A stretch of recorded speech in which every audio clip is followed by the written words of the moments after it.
You've managed 7 associations since 1975. How did you discover the association management field? Actually, there's no field in college. You just sort of take a major. I made a list of things that I really enjoyed doing. And what I discovered was, throughout my entire life, I was the guy who organized the pet parades in the neighborhood, the county baseball teams, the neighborhood ski jumping championships in the winter. I was the guy that organized the South Dakota boxing program for kids and teams, and I like to organize and promote things. So I thought, who in the world is going to pay me to do that? Where are the career opportunities? And lo and behold, in the newspaper, the Yankton, South Dakota Chamber of Commerce offered me $8,800 to come over and organize the bicentennial Dakota Territorial Ball in 1975. And I went over and I did that, and it was love at first sight, and I thought, my gosh, there's many more things I can organize and get paid for, and I haven't looked back since. Because you're not a mental health professional, and before arriving at APT on January 1st, 1999, what were your career highlights? I manage the association that represents the trades, the professions, and the causes that the members of those organizations pursue. I'm not engaged in those. I manage the organization that does it. So I have worked with a lot of good people on some great projects. For example, in one small Midwestern town, working with the City Council, the Chamber of Commerce Board, and property owners, we designed and implemented a full-scale downtown redevelopment program with new streets, street signs, extended corners, renovated storefronts, made a beautiful downtown area that has remained very user-friendly to customers in the trade area. In another instance, working with business and labor in the state of Idaho, we persuaded voters in the state to pass a constitutional amendment, and we persuaded the state legislature to pass industrial revenue bond legislation, which is a means of financing to create more jobs through business and industrial growth. A third example, when I was managing the Las Vegas Chamber of Commerce, a group of us flew into Oklahoma City, where the National Finals Rodeo was born, and basically stole it. We lured them to Las Vegas, and today that's the biggest rodeo in the world. And finally, as a volunteer, I helped organize and co-found the national governing body for amateur boxing, and I've always been very, very proud of that. But the last one I'll mention is that APT has provided an opportunity to me to do something that I've always wanted to do, and that was to affiliate with a small organization that had big dreams, grow it into a full-service, viable national organization, and we did it. What are the differences in preparation and focus between play therapists and association executives? The difference is more in the substance than the process. If you're a play therapist, you get education and training, you get experience, you get credentials, you follow a code of ethics, and you monitor the research and best practices. That's exactly the same in association management. I've also graduated both the Institute for Organization Management at the University of Colorado. It was a 9-year program, and the Academy for Organizational Management at the University of Notre Dame. That was a 3-year program. Obviously, when I got the Certified Association Executive Credential, or CAE credential, I've needed tons of CE to keep it. In a nutshell, just as a play therapist prepares themselves to help their clients, especially children, an association executive prepares themselves to better help that play therapist gain the expertise to better help their clients. Describe the evolution of APT and the major changes during your 15-year tenure as its CEO. I think APT has gone through 3 stages, 3 developmental stages.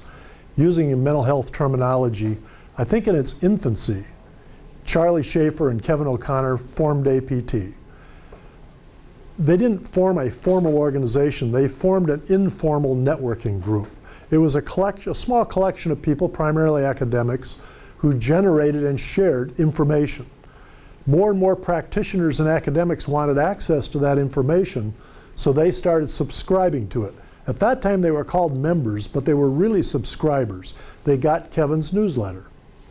During stage 2, they brought on Kathy Levy as their employee, who in turn hired Carol Munoz Guerrero and Diane Leon and formed a staff, but they were, like Kevin, employees of the California School of Professional Psychology in Fresno, where Kevin got his first job. And during that period, the board started changing and bringing in practitioners to the board, and they started formalizing the programs that have become our core programs. In addition to the newsletter, they continued to generate and share information through a peer-reviewed journal. They designated trainers out in the field to meet the standards that they wanted, because they created a credentialing program, the Registered Play Therapist Credential. They also created lots of peer networking opportunities with the formation of our state branches. The members at that point were still subscribers, although they considered themselves members. And engagement on the committees was limited to the board of directors, so we were still in that adolescent stage. The third stage is what I call the professional stage, or it's adulthood.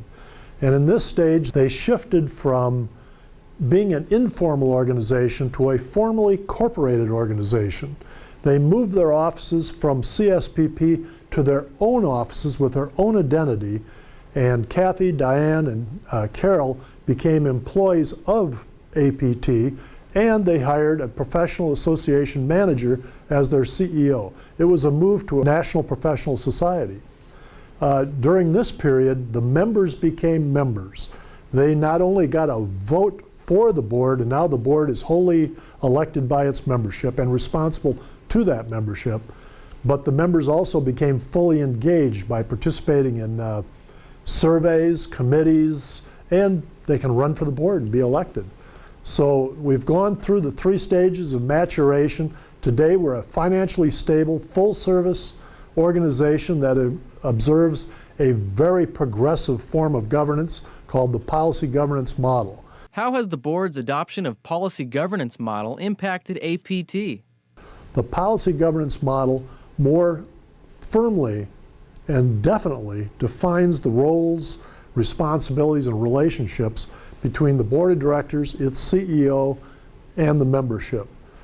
The membership through the policy governance model is assured of participation in the entire organization. The board defines the vision and sets the outcomes that will be achieved.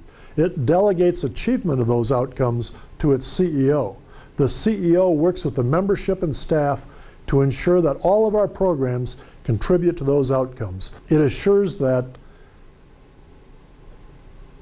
assigned responsibilities use the appropriate expertise, and it gives the members a full voice in the organization. What do you want to tell APT about its staff? I could brag about our staff all day. I didn't hire Kathy, Diane, and Carol, but they've been here longer than I have. And of course, since Kathy, Diane, and Carol have come on board, we've added Stephanie to the staff. This is by far the best staff that I've worked with in nearly 4 decades in this business. Besides the ferocious work ethic, there's a great deal of talent there, and each is seeking credentialing in their special area. Each area is a standard association management area that together builds a strong team. Their compensation has been built to the financial condition of the organization, which in turn means if they want to do better, the organization must do better. It's that linkage that has made organization grow, in addition to the role of the members becoming more involved in the organization. They are absolutely focused on delivering value to the members. What are your 2 favorite APT programs and why? I love to write and I love to mentor people. The process of converting the newsletter that Kevin quite effectively began into a full-color, glossy magazine. I take great pride in that. I look forward to every issue. I love working with authors and encouraging members to become authors. I think if you show patience and persistence with our members, they have great stories to tell to each other that help their fellow members practice, teach, and supervise play therapy more effectively. Second, the Leadership Academy.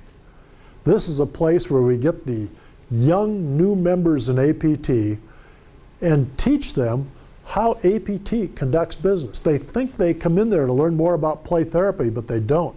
They learn about the business of play therapy, because behind the practice of play therapy is putting together all the publications and the credentialing programs and the education and training courses and workshops and the branches and the networking. All of that requires the membership involvement. The more they learn how to participate in governance and programs, the more effective this organization is going to be and the brighter its future will be.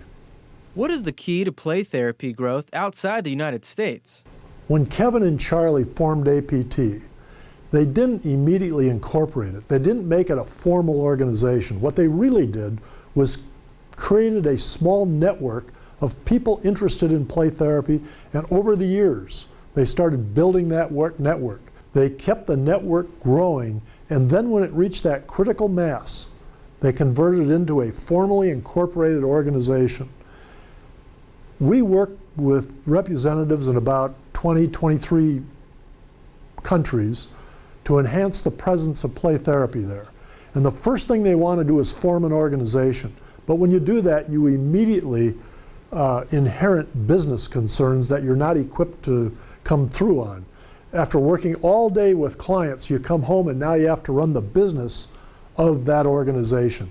It's much better to form a play therapy network in another country, gather names, email addresses, and then start talking to people, share information, start putting on training so people meet each other. Now you're getting close to the point where you build a network, where your network is built. Now you can form the formal organization. What do you regard as the greatest challenges to play therapy and APT during the next decade? I think there are 3 challenges that we should be mindful of during the next decade or 2. First is a need for research that generates evidence-based play therapy treatments. I don't see that need waning in the next decade. In our community, we don't have a lot of researchers. We have a lot of school counselors who are teachers, and they teach 100% of their time. So it's tough for them to conduct that kind of time-intensive and money-intensive research. But, like Charlie Schaefer said, all good research is good research, so we must have research. Second, we need to boost public awareness. And we can do that if our members take every opportunity to educate parents, insurance panels, speak at civics clubs, talk to school groups, do whatever they have to do, but keep selling play therapy. And I use that word selling. They need to educate, inform, whatever you want to call it, but it's a product and we need to sell it to the American public.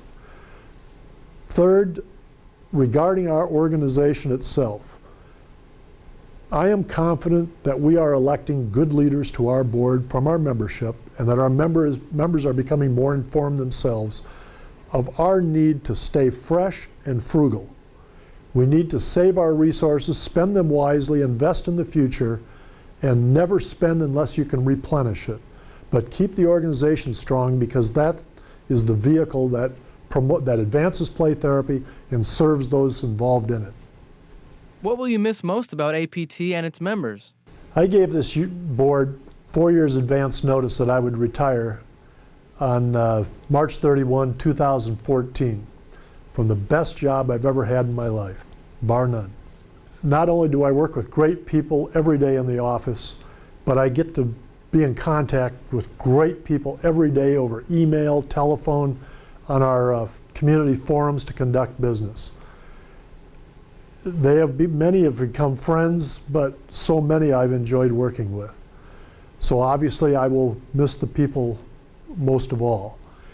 I would want the members of this association to know how thankful I am for the opportunity that you have provided to me to pursue my long-term passion of being with an organization that builds into a fully viable, well-funded national organization. You truly are the greatest people on this planet, and from the bottom of my heart, thank you.